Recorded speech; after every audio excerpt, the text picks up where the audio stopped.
Ik herinner me nog dat we dan demonstreren voor de 48 uur werkweek en voor de oorlog, even het plan van de arbeid. En dan kregen we een dag vrij van school, dan kon je vrij krijgen.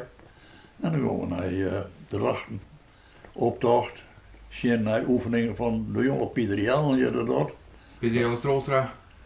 Ja, er kwamen dan ook wel mensen uit Frankrijk en de opbouw van de Europese gemeenschap, dat speelde nog een rol.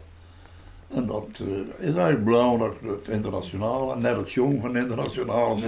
Wat zit daarachter dan? Dat we daarvoor het man oparbeiden voor een betere vrouw. Het idealisme is wat minder dan vroeger en vroeger. Vroeger weet ik volle makkelijker, ja. Ik wist vooral precies wat goed en net goed weer. Maar nog had het er wel aan. Dat is net alleen een levenservaring of het deel is bij je ouderdom en ze mijn tijd voluit worden. Maar dat is ik geloof geen wezenzaak.